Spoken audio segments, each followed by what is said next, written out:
The Resurrectionist. He's late.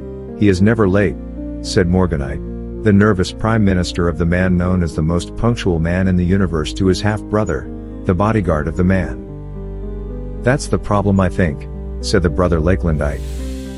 The man they were talking about appeared out of nowhere beside them in a panic in torn clothes. His hair was a mess. He was puffed out from running. What happened to you? Asked Morganite, worried. Fans wanted a piece of you, did they? Asked Lakelandite. I wish, said their father, the Emperor of the Universe, panting. The press chased me down for an interview? Said the breathless Emperor Fred, trying to catch his breath back. They must have been desperate for an interview. You look like you survived a riot, said Morganite. I didn't. They killed me, said Fred, coughing up blood. Are you all right? Asked Lakelandite. I am now. I came back to life, said Fred. It wasn't the press. Who killed you? Asked Morganite. The people here, they saw me, piled on me and tore me to pieces, said Fred. Mortimer came to bring me back to life, and they tried to chop his head off. He was in luck. He came armed. Lakelandite tried to imagine Fred's soul, the Reaper Mortimer, fighting off an angry mob with a scythe. Lakelandite grimaced. Why are you here, then? Asked Morganite. It is my job to be here, said Fred. They'll kill you again, said Lakelandite, thinking his dad had gone mad. Then I'll come back to life, said Fred stubbornly. Have you seen the paper? Asked Lakelandite, making a newspaper appear out of thin air to show his dad. No, I gather I was caught resurrecting your mom and myself after a car crash. From what I heard, I can't remember doing it, said Fred, taking the paper and looking at it. He looked shocked. On it were tons of pictures of him, Mortimer, and Anna. The hero shot was Mortimer resurrecting Anna's dead body on a bench that looked like a stone altar. I don't remember that, said Fred. The last thing I remember is being handed a beer at a pub. I was there with Anna, she was driving, so I accepted it. You know you can't handle alcohol, accused Lakelandite. I thought I could take it. It was like beer, Blake said. Lakelandite frowned at him. You have got to leave here. There will be a riot, said Morganite. Later that night, Fred gave in to the press. He did an interview with his grandson, who had his own news talk show on TV. Welcome to the Blake Report tonight. My special guest is my granddad, the stage magician Frederick the Great, said the grandson, Dr. Blake Alexander. Come on out, Granddad, said Blake, calling to Fred, who walked out from backstage to join Blake on a couch. Hi Granddad, said Blake. Hi boy, said Fred. You made an amazing comeback recently, I hear, Blake said. No more amazing than yours, said Fred to Blake, who also was his time-traveling younger self, who was posing as himself as a younger man who was seen as his grandson. Which both were, they were both time travelers. They were the same man. Fred was the grandfather by a strange trick of fate and time. Blake had been known as a Grim Reaper and was noted for dying and returning to life like Fred had done. Out of nowhere appeared Lakelandite. I have to interrupt the Chatty Death show, said Lakelandite, Fred and Blake's son, making a Horrible Histories TV show joke.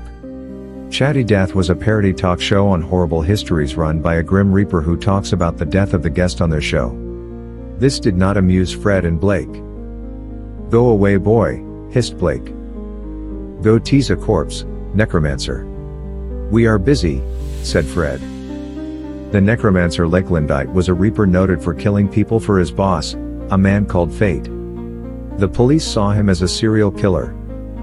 Lakelandite laughed unamused. What, you still here? Do I need fly spray to get rid of this buzzing fly? Asked Blake. I came to help, said Lakelandite. Help what?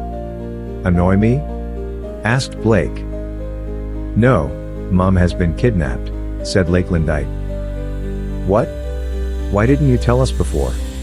Said Fred. He was seen as her best friend. Fred and Blake dragged Lakelandite to Blake's dressing room to talk to the director's annoyance. He sent a man with a portable camera to follow them. Blake commanded the cameraman to leave using the voice, hypnotism no one could resist. "Where is she?" demanded Blake. "You don't need to use the voice on me, Dad," snapped back Lakelandite shortly. "They want to see Gramps, or they'll kill her," the letter said. "Me why?" asked Fred, Lakelandite's great-grandfather. Later, in a park, they met Anna's abductor. "Where is she?" asked Fred. "You won't see her unless you do what I say," said the abductor. "What do you want?" asked Fred. "You are to bring someone back to life," said the abductor. "I can't," said Fred. "You brought the Alexander woman back to life. It should be easy," said the abductor. "When did they die?" asked Fred. 20 years ago today," said the abductor. "Can't be done. The body has decomposed too much," said Fred. "Then your grandson's wife dies again," said the abductor. Fred was in shock. "But I can't," said Fred, crying. "She was his wife." "Who do you want me to save?" asked Fred, trying to buy time. "My wife, Carrie," said the abductor. "What killed her?" asked Fred nervously. "A drunk driver ran her over," said the abductor. "I don't know what I can do," said Fred. A man appeared out of nowhere, startling the abductor. "I come in peace," said the man who appeared. "Who are you?" asked the abductor.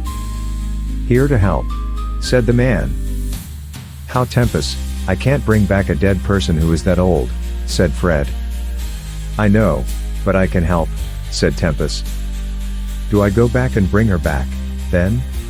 asked Fred.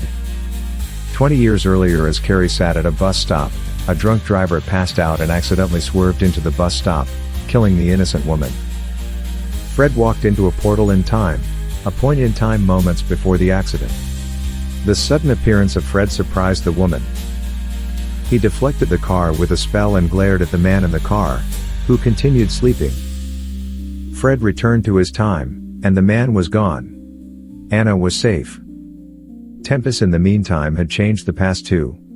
He convinced his parents not to go out, preventing their accident.